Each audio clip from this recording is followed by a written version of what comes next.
Welcome to my YouTube channel, Zero to Hero Math Practice. Hello बच्चों, मैं जितेंद्र कुमार आपका अपने YouTube channel Zero to Hero Math Practice पर आपका स्वागत करता हूं और आशा करता हूं कि आप सभी बच्चे बोर्ड एग्जाम की तैयारी बखूबी कर रहे होंगे। ठीक है बच्चों, अपनी मेहनत करते रहिए, फल अच्छा ही होगा। अब देखो बच्चों, हमने पार्ट फर्स्ट में आपको जो रेखी समीकरण का जो भाग एक था उसमें हमने क्या सिखाया आपको। हमने ये बताया कि जो रेखी समीकरण होती है वो क्या होती है। ठीक है, रेखी समीकरण को किस तरह से हल करते हैं, दो रेखी समीकरणें कब रेखाएं समपाती होती है, कब प्रतिच्छेद करती है और आपस में कब समांतर होती है, कब रेखाओं के एक हल होता है, कब रेखाओं के अनेक हल होते हैं और कब रेखाओं के कोई हल नहीं होता। ये हम पिछली वीडियो में जान चुके हैं। यदि आपको आप हमारे चैनल से नए नए जुड़ रहे हैं तो आप हमारी पहली वीडियो में ये सब देखकर सीख सकते हैं, जान सकते हैं। ठीक है बच्चों, अब हम आज की जो वीडियो है, जो सेकंड पार्ट है वीडियो का, उसमें हम जानेंगे कि किसी रेखीय समीकरण की समस्याओं को, मतलब वर्ड प्रॉब्लम को किस तरह से हल करते हैं, उनकी रेखीय समीकरण किस तरह से बनाते हैं और उनको प्रतिस्थापन या विलोपन विधि से किस तरह से हल करते हैं। ठीक है बच्चों, पहला क्वेश्चन आपके सामने है, जो लघु मतलब आपका जो है लघु क्वेश्चन है बच्चों। इसमें क्या है कि दो संख्याओं का अंतर 26 है, दो संख्याओं का अंतर 26 है। यदि एक संख्या दूसरी संख्या की 3 गुनी हो तो बताओ संख्याएं क्या होगी। तो इस समस्या को बच्चों किस तरह से हल करेंगे, सबसे पहले ये जानेंगे। ठीक है बच्चों, तो हम देखते हैं, मान लीजिए माना बड़ी संख्या इज इक्वल टू एक्स। मान लीजिए बड़ी संख्या आपकी एक्स है बच्चों, तो जो छोटी संख्या होगी वो हमने वाई मान ली बच्चों। छोटी संख्या इज इक्वल टू वाई, छोटी संख्या क्या मान लिया बच्चों, वाई मान लिया है। अब आप ये देखिए, प्रथम शर्त क्वेश्चन की प्रश्न की क्या थी।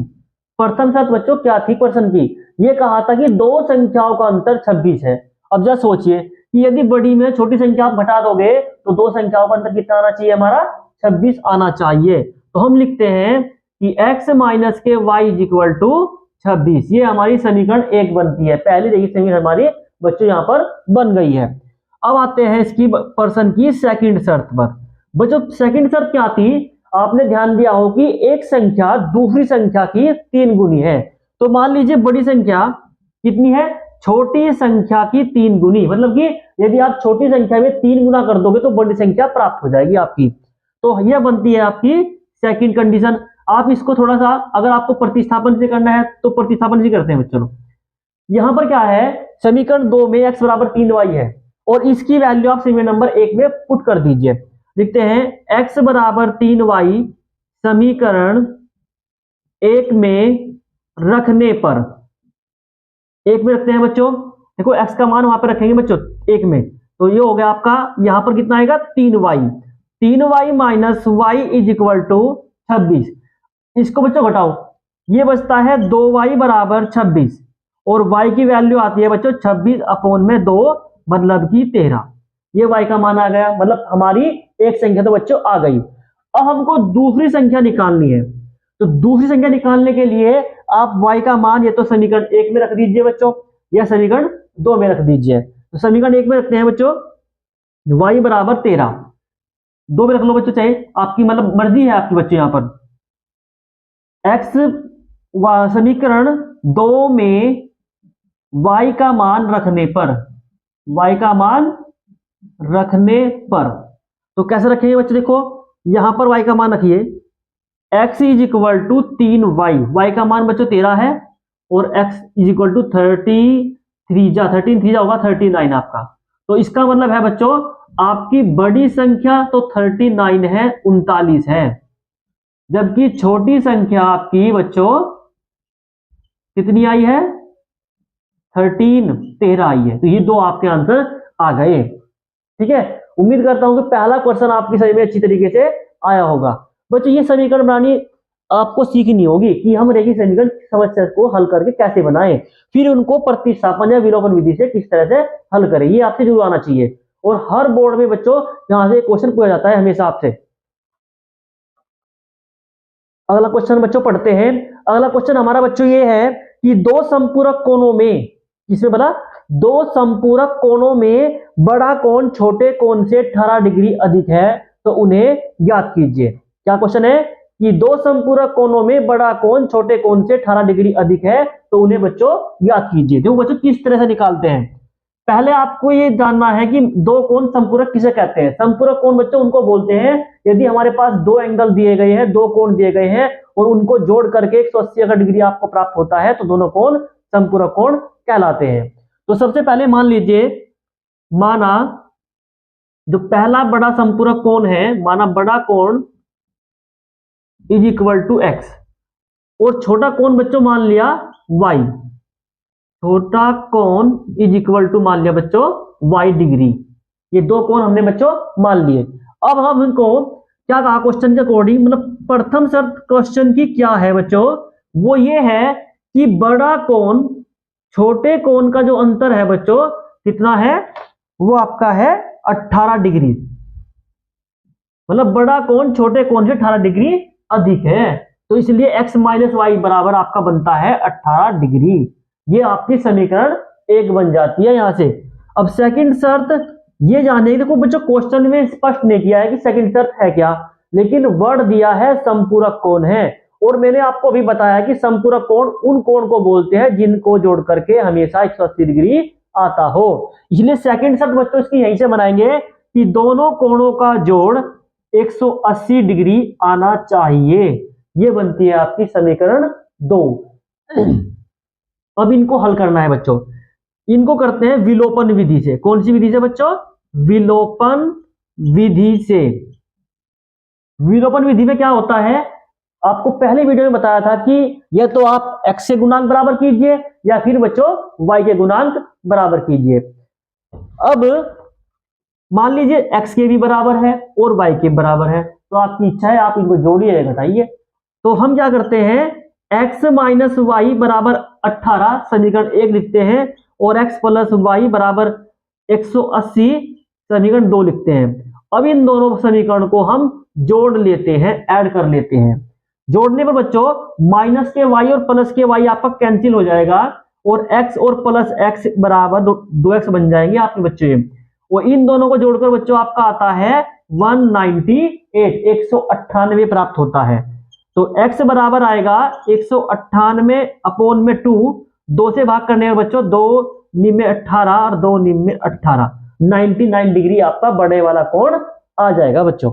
अब दूसरा कोण निकालने के लिए x का मान जो 99 आपका प्राप्त हुआ है इसको समीकरण 1 में रखिए या समीकरण 2 में रख दीजिए। तो मैं रखता हूं समीकरण 2 में रखता हूं। 2 में x का मान रखने पर रखते हैं बच्चों, 2 में रखते हैं। x की जगह आपका जो ले लेगा वो ले लेगा 99, जबकि y आपका सेम रहेगा और बराबर 180। तो y इज इक्वल टू आपका प्राप्त होता है 180 माइनस के 99 और आपका जो y बच्चों प्राप्त होता है वो होता है 10 9 1 और 17 माइनस 8 81 प्राप्त होता है बच्चों। कितना आता है आपका वो 81 डिग्री। तो इसीलिए आपका जो हल प्राप्त होता है वो प्राप्त होता है कि बड़ा कोण इज इक्वल टू आपका है 99 डिग्री और छोटा कोण बच्चों जो आपका आया है वो आया है 81 डिग्री। तो ये आपका क्वेश्चन जो दो था ये आपका पूर्ण हो चुका है बच्चों। ये बोर्ड में पूछे हुए क्वेश्चन है इसलिए आप इन पर ज्यादा ध्यान आपको देने की इसमें जरूरत है बच्चों। तो अब हमने 2 क्वेश्चन कर लिए हैं, अब क्वेश्चन नंबर 3 पर आते हैं बच्चों। ठीक है, तीसरा क्वेश्चन पढ़ेंगे और समझेंगे कि तीसरा क्वेश्चन हमारा क्या है। इन क्वेश्चन को बच्चों करने से पहले आपको ये ध्यान देना है कि ये समीकरण हम किस तरह से बना रहे हैं। अगर ये आपसे बनानी आ गई तो आप ये हल भी करना सीख जाओगे। देखिए बच्चों, नेक्स्ट क्वेश्चन आपका क्या है कि एक क्रिकेट के कोच ने, क्या है क्वेश्चन ध्यान सुनना, कि एक क्रिकेट के कोच ने 7 बल्ले और 6 गेंदे 3800 रुपए में खरीदी। बाद में उसने 3 बल्ले और 5 गेंदे 1750 रुपए में खरीदी। प्रत्येक बल्ले और प्रत्येक गेंद की कीमत कितनी है। अब देखते हैं बच्चों इस क्वेश्चन को किस तरह से करते हैं। देखो प्रथम शर्त, पहले तो मान लीजिए बल्ले कितने हैं और गेंद कितने हैं, उनकी कीमत कितनी है। मान लीजिए, माना एक बल्ले की कीमत x रुपया है और एक गेंद की कीमत बच्चों, एक गेंद की कीमत बच्चों वो है y रुपया। कितनी है बच्चों? y रुपया। ठीक है। अब ध्यान से सुनिएगा, पहली शर्त क्या कहती है, प्रथम शर्त क्या कहती है। प्रथम शर्त के अकॉर्डिंग कितने बल्ले हैं और कितनी गेंदें हैं। प्रथम शर्त ये कहती है कि कोच ने 7 बल्ले खरीदे हैं। अब जरा सोचिए कि एक बल्ला x रुपए का, 2 बल्ले 2x रुपए के और 7 बल्ले 7x रुपए के। तो बच्चों पहली कंडीशन के अकॉर्डिंग 7 बल्ले बन गए 7x रुपए के। अब 6 गेंद है बच्चों, अब एक गेंद y रुपए की है तो 6 गेंदें आपकी 6y की बन गई। लेकिन कोच ने कुल मिलाकर के 3800 रुपया खर्च किया है, इसलिए पहली समीकरण बनती है 7x प्लस 3800 बराबर 1। ठीक है। अब सेकंड शर्त पे आते हैं, कोच ने फिर दोबारा से कुछ खरीदा है। वो क्या है? वो ये है कि बाद में उसने 3 बल्ले और 5 गेंदे लिए हैं। कितने बल्ले लिए हैं? 3 बल्ले और 5 गेंदे लिए हैं। लेकिन उसका जो खर्चा हुआ है इस बार वो 1750 रुपए का हुआ है। ये बनती है आपकी सेकंड शर्त। अब इन दोनों को सोल्व करना है। बच्चों सोल्व किस तरह से करें? देखो प्रतिस्थापन से भी कर सकते हैं और विलोपन से भी कर सकते हैं। विलोपन से जल्दी हो जाती है इसलिए विलोपन से करते हैं। विलोपन में क्या है आपका, ये तो आप x के गुणांक बराबर कीजिए या y के बराबर कीजिए। मान लीजिए मैं इसमें आपका y के गुणांक बराबर करता हूं y वाले। बच्चों यहां पर 6 है, यहां पर 5 है, तो इसमें आपको गुना करनी पड़ेगी बच्चों 5 से और इसमें गुना करनी पड़ेगी आपको 6 से। तो गुना कीजिए, 5 7 जा लिखते हैं समीकरण 1 में 5 से व समीकरण 2 में 6 से गुणा करने पर। गुणा करते हैं बच्चों, इसमें करनी है 5 से, तो 5 7 जा 35x, 5 7 35 हो गया और 5 6 30 हो गया। गुणा करते हैं 5 0 0 5 0 0 5 8 40 और 5 15 4 19। ये तो आगा बच्चों ये। इसमें करनी है बच्चों 6 गुना, तो कितना आता है 6 तिया 18x 6 पंजे 30 y बराबर 6 0 0 6 पंजे 30 6 42 और 3 बच्चों 45 और 6 कम 6 और 4 10। अब आपका बच्चों ये बन गया इसमें। अब ये क्या करना है, देखो y वाले बराबर की है और दोनों के साइन प्लस है, इसलिए दोनों समीकरण को आप लिखते हैं घटाने पर। घटाने पर इन बच्चों में घटाओगे, घटाने पर आपका साइन बदलने पड़ते हैं बच्चों नीचे वाली समीकरण के। तो साइन बदल दीजिए, ये आपका कैंसिल हो जाएगा और 35 माइनस 18 आपका आ जाएगा 17x। ठीक है, इसे उठाइए 0 0 0 और 0 से 0 गया 0, 10 में से 5 गया आपका 5 बचता है और यहाँ पर आपका 8 बचता है। तो x की वैल्यू बच्चों कितनी आएगी, 8500 को 8500 को 8500 को 17 से भाग कर दीजिए तो आपकी वैल्यू 17 पंजे 85 500 रुपया आ जाएगी। तो इसका मतलब है कि एक बल्ला आपका 500 रुपए का है। अब आते हैं गेंद पर। कैसे करें बच्चों, x का मान जो आपका 500 आया था, x का मान समीकरण कहीं पर भी 1 में रखने पर, रखिए बच्चों 1 में रखनी है 500, यहां पर कितना आता है 7x, मतलब कि 7 गुना 500 प्लस के 6y बराबर 3800 रुपये। गुना करते हैं 7 पंजे 3500 बच्चों, 3500 प्लस 6y बराबर 3800, 6y बराबर 3800 माइनस के बच्चों 3500 कर दीजिए उधर, 6y आपका बच्चों आएगा 300 रुपया और y निकालने के लिए 300 को आपको भाग करनी पड़ेगी 6 से, तो ये आपका आएगा 50 रुपया। इसका मतलब आपका जो एक बल्ले की कीमत है बच्चों, एक बल्ले की जो कीमत आई है वह तो आई है बच्चों 500 रुपया, जबकि एक गेंद की जो कीमत आई है वह आई है 50 रुपया। ये आपके आंसर इसमें बच्चों आ गया। उम्मीद करता हूं कि आपके समझ में क्वेश्चन आसानी से और अच्छी तरीके से आया होगा। ठीक है, रिपीट करने की जरूरत अगर आप समझते हैं तो कमेंट में लिखिए। एक बल्ला आपका x रुपए का है, एक गेंद आपकी y रुपए की है, तो इसीलिए 7 बल्ले 7x के और 6 गेंदे 6y की हो जाती है। कुल मिलाकर कोच ने 3800 रुपए खर्च किए, आपकी समीकरण 1 बन जाती है। समीकरण 2 के अनुसार कोच ने 3 बल्ले लिए हैं, 5 गेंदे ली है, लेकिन कुल खर्चा कोच का 1750 रुपए का हुआ है, तो इसलिए समीकरण 2 बन जाती है। समीकरण 1 व 2 को आपको किससे करना है, विलोपन विधि से आप हल कर सकते हैं। ठीक है, ये x और y की वैल्यू यहां से निकल गई। अब आपके सामने एक नया क्वेश्चन है, और नया क्वेश्चन बच्चों ये है कि एक नगर में टैक्सी के भाड़े में, क्वेश्चन ध्यान सुनिएगा, एक नगर में टैक्सी के भाड़े में एक नियत भाड़े के अतिरिक्त चली गई दूरी पर भाड़ा सम्मिलित किया जाता है। 10 किलोमीटर दूरी के लिए भाड़ा 105 रुपया है तथा 15 किलोमीटर की दूरी के लिए भाड़ा 155 रुपया है, तो नियत भाड़ा तथा प्रति किलोमीटर भाड़ा क्या होगा? यदि एक व्यक्ति 25 किलोमीटर चले तो उसको कितना भाड़ा किराया देना होगा, ये भी बताना है बच्चों इसमें। तो क्वेश्चन आपने ध्यान से सुना होगा। तो अब क्वेश्चन करना है बच्चों, तो सोल्व करते हैं। कैसे करते हैं? क्वेश्चन है कि 2 तरह के भाड़े इस बार इस क्वेश्चन में लगे हुए हैं। एक तो है नियत भाड़ा और एक है प्रति किलोमीटर जो किराया लगता है, गाड़ी वाला ले रहा है, एक आपका वो है। तो मान लीजिए, माना टैक्सी का जो नियत भाड़ा है, माना नियत भाड़ा बराबर x रुपया। क्या मान लिया बच्चों? नियत भाड़ा आपने मान लिया x रुपया, जबकि जो प्रति किलोमीटर भाड़ा है,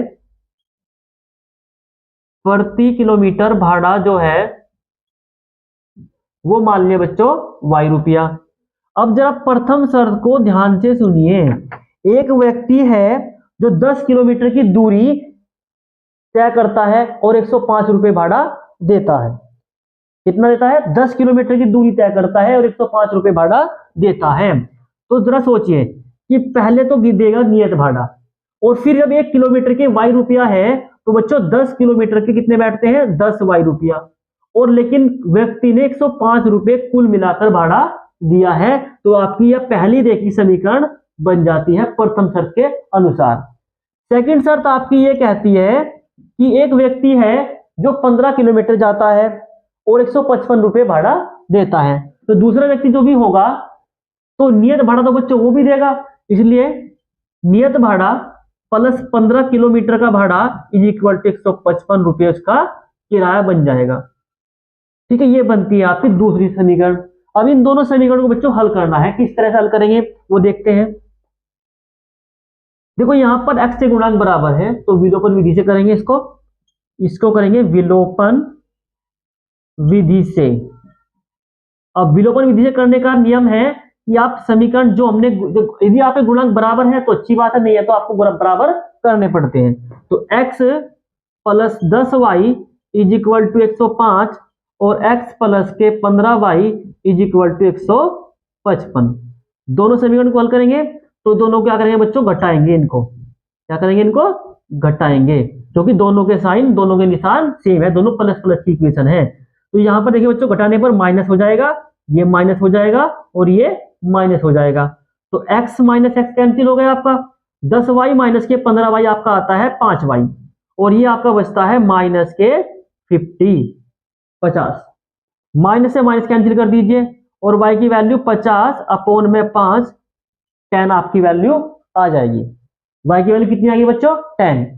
अब हम क्या करेंगे? y का मान, ये तो समीकरण 1 में बच्चों या 2 में रख देंगे। y का मान समीकरण 1 में रखने पर एक रखते हैं बच्चों, देखो क्या है, x प्लस का 10y, 10 इंटू वाई, वाई की वैल्यू कितनी है बच्चों? 10 इज इक्वल टू 105।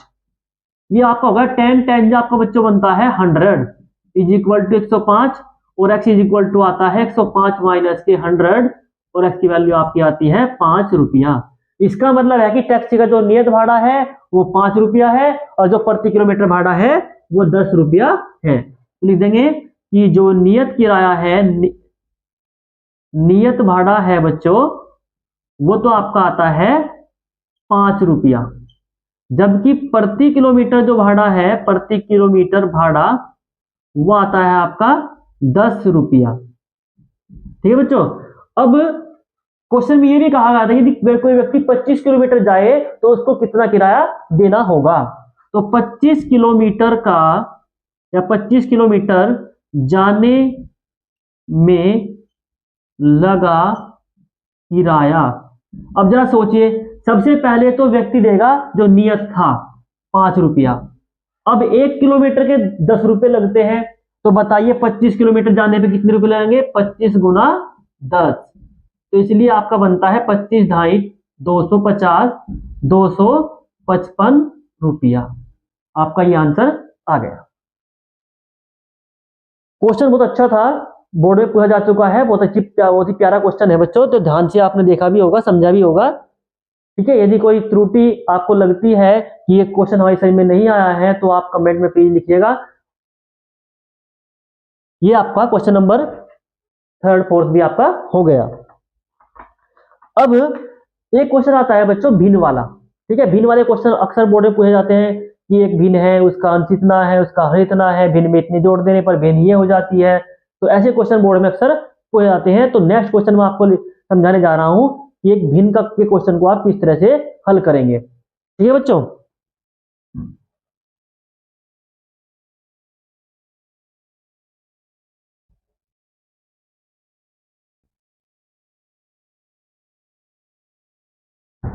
देखो बच्चों, क्वेश्चन है आपका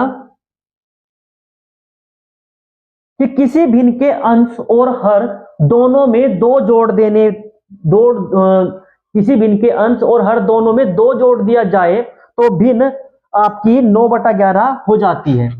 तो मान लीजिए यदि कोई भिन्न आपके पास है, माना भिन्न का जो अंश है, क्योंकि बच्चों भिन्न जो होती है अंश और हर से मिलकर बनती है, इसलिए मान लिया भिन्न का अंश आपका x है और भिन्न का हर, जो भिन्न का आपका बच्चों हर है वो y मान लिया। तो बताइए भिन्न कितनी बनेगी? जो प्राप्त होगी भिन्न वो क्या होगी? प्राप्त भिन्न बराबर बनती है अंश बटा हर, अंश ऊपर और हर नीचे।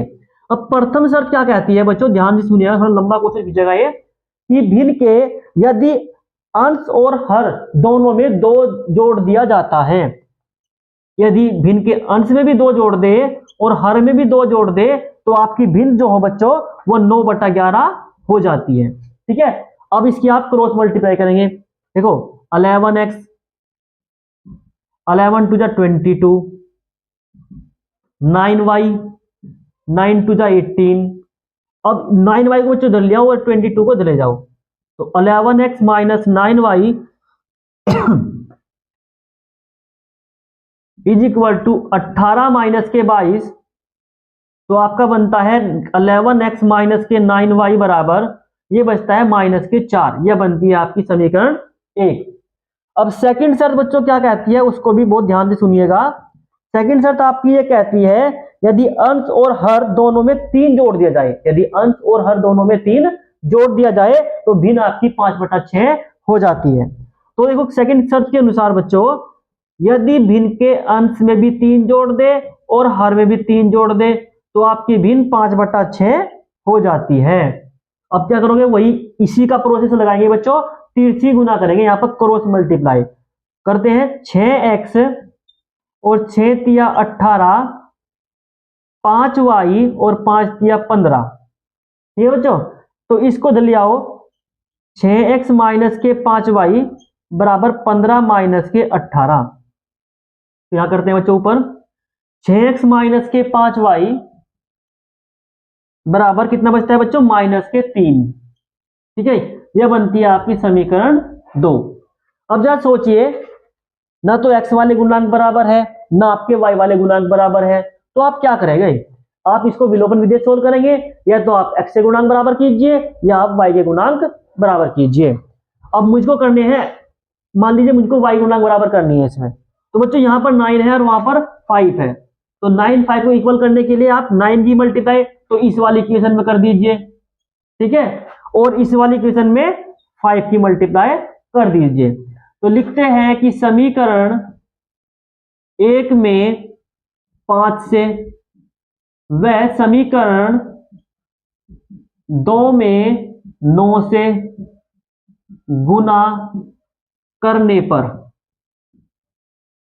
ठीक है बच्चों, गुना करते हैं। इसमें करनी है बच्चों 5 से, तो 11 5 जा 55x और 5 9 जा 45y इज इक्वल टू 5 चौक 20।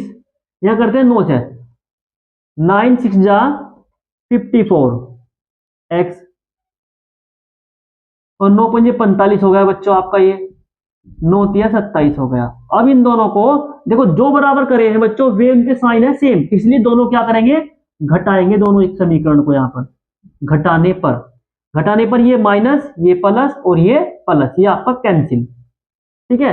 तो 55x minus 54x is equal to x बचता है, और इसमें तो घटाओगे तो बेटे आपका बच्चों ये 7 बच जाएगा यहां पर। तो इसलिए x की वैल्यू कितनी आती है, 7। अब x का मान समीकरण या तो बच्चों 1 में रखिए या 2 में रखिए, वो आपकी इच्छा है। समीकरण 1 में रखने पर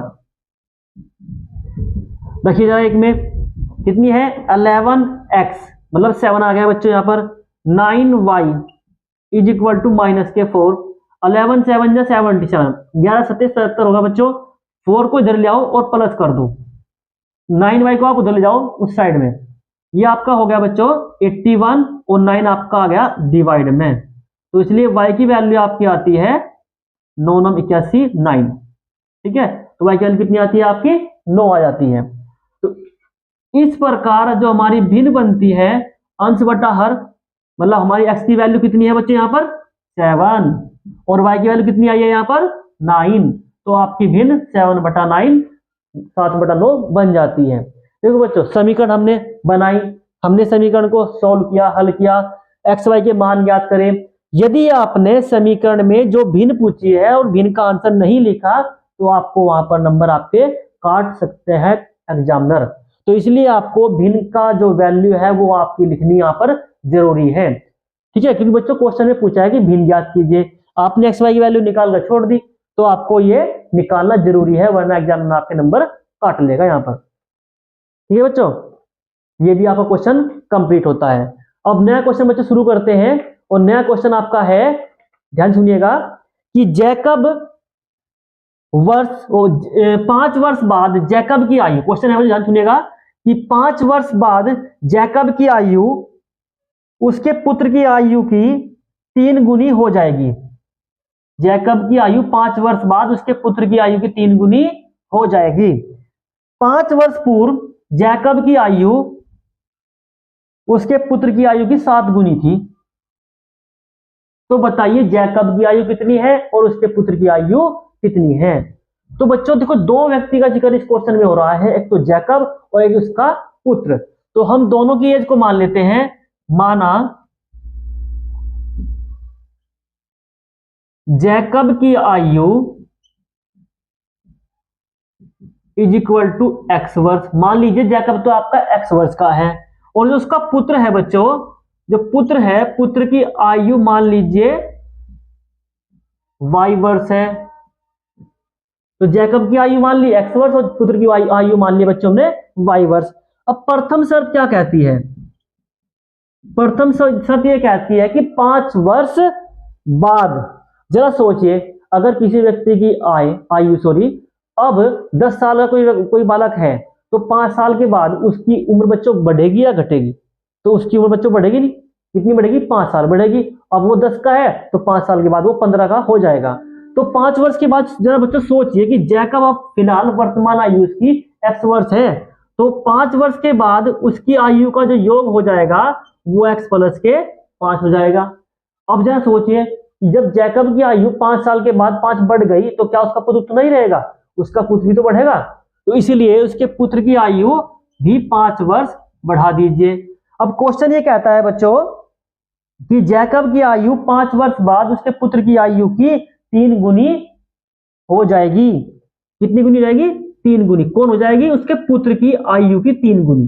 जल्द गुना कीजिए इसकी, x प्लस के 5 इज इक्वल टू 3y और 3 पंजे 15। तो x माइनस के 3y को धर लिया ये, और ये बनता है आपका 15 माइनस के 5। तो x माइनस के 3y इक्वल टू आपका आता है 10। ये बनती है आपकी समीकरण नंबर 1। अब सेकंड शर्त क्या कहती है बच्चों, ध्यान से सुनिएगा कि 5 वर्ष पूर्व, कितने 5 वर्ष पूर्व मतलब पहले, तो जैकब की आयु 5 साल पहले बच्चों 5 साल कम कर देंगे, और पुत्र की आयु भी 5 साल पहले 5 वर्ष कम कर देंगे। लेकिन शर्त यह कहती है कि जैकब की आयु 5 वर्ष पूर्व अपने पुत्र की आयु की 7 गुनी थी, इसलिए इसमें क्या करनी है बच्चों, 7 की हमको गुना करनी है। अब x माइनस के 5 अंदर गुना कीजिए बच्चों, 7y और 7 पंजे 35। तो आपका ये x माइनस के 7y, 5 को धर लीजिए बच्चों, माइनस के 35 प्लस के 5, तो ये बनती है x माइनस के 7y बराबर माइनस के 30। समीकरण 2 बन जाती है आपकी। ठीक है, अब इन दोनों समीकरण को हमको सोल्व करना है, और सोल्व करने के लिए हम यूज करते हैं इसका विलोपन विधि का। देखिए विलोपन विधि कैसे करते हैं बच्चों, यहां पर समीकरण 1 है आपकी x माइनस के 3y बराबर 10, और समीकरण 2 है आपकी x माइनस के 7y बराबर माइनस के 30। तो बच्चों हमने देखा दोनों समीकरण में x के गुणांक बराबर है, और दोनों के साइन भी सेम है। अगर साइन सेम है, दोनों समीकरण को क्या करेंगे, यहां पर घटा देंगे। ठीक है, घटाने पर ये माइनस बच्चों, ये प्लस और ये प्लस, ये आपका हो जाएगा कैंसिल। तो 7y माइनस 3y बचता है 4y, और 30 और 10 आपका हो गया 40। तो y की वैल्यू आती है 40 बटे में 10, और y की वैल्यू आती है आपकी 10 वर्ष। इसका मतलब उसका जो जैकब का पुत्र था वो 10 वर्ष का था। अब y की वैल्यू आ गई, y का मान कहां रखेंगे, y का मान समीकरण 1 में रखने पर, रखिए बच्चों समीकरण 1 में इसका मान रखिए, x पता नहीं, 3y की वैल्यू 10 है बराबर 10, x माइनस के 30 बराबर 10, x बराबर 10 प्लस का 30, और x इज इक्वल टू 40। तो इसीलिए जो जैकब है, जैकब की जो बच्चों आयु आई है वह तो आई है 40 वर्ष। कितने वर्ष, 40 वर्ष। और जो पुत्र आया है बच्चों, पुत्र की जो आयु आई है वह आई है 10 वर्ष। तो ये दो आंसर हमारे यहां से निकल आते हैं। ठीक है, उम्मीद करता हूं ये क्वेश्चन भी आपके समझ में आया होगा।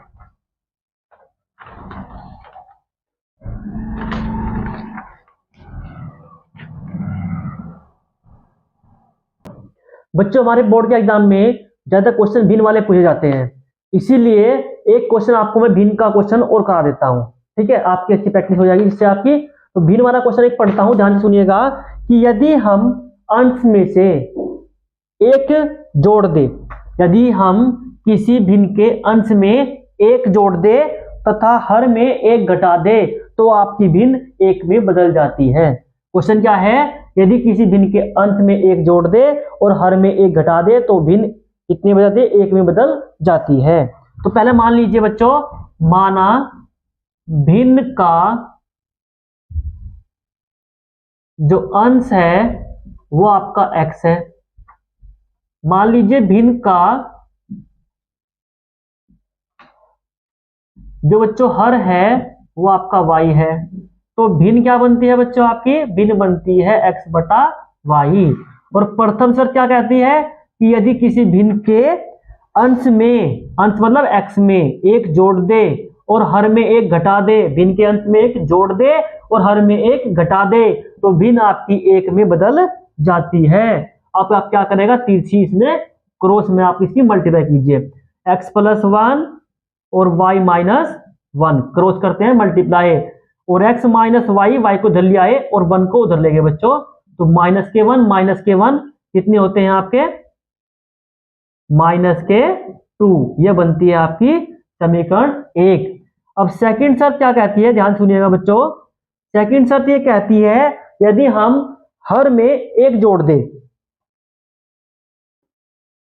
यदि हम भिन्न के हर में मतलब अंश में कुछ नहीं करना और हर में एक जोड़ना है तो भिन्न आपकी 1/2 हो जाती है। फिर क्रॉस मल्टीप्लाई करें बच्चों, तो ये आपका होता है 2x और ये होता है आपका y प्लस 1। तो इसलिए आपका बन जाता है 2x माइनस 1, तो 2x minus y is equal to 1।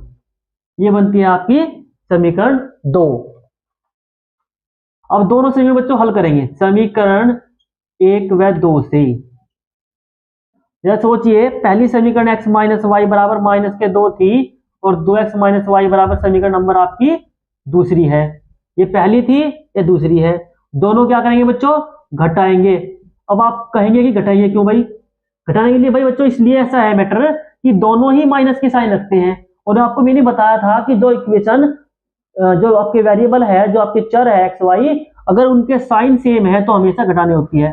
घटाइए, minus minus, ये माइनस, ये आपको पता हो जाएगा बच्चों, सॉरी ये कैंसिल। तो ये बचता है आपका माइनस का एक्स और ये बचता है आपका माइनस के 3। माइनस से माइनस कैंसिल, तो एक्स की वैल्यू कितनी आती है 3।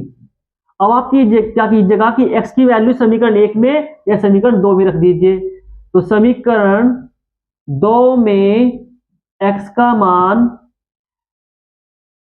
रखने पर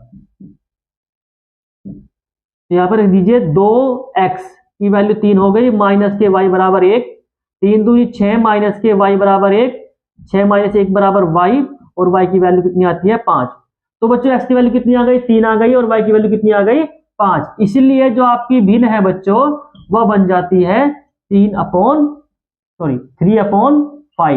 ये आपकी भिन्न बन जाती है। ठीक है बच्चों, उम्मीद करता हूं कि आज की क्लास में आपके सभी क्वेश्चन समझ में आए होंगे। यदि फिर भी आपको कोई, आपके पास कोई नया क्वेश्चन है, बोर्ड पे पूछे जाने वाला क्वेश्चन आपको आपके पास डाउट है उसका, तो आप कमेंट में उस क्वेश्चन को भेजिए। मैं आपका उसका वीडियो, एक नई वीडियो के साथ आपको उसका मैं हल बताऊंगा।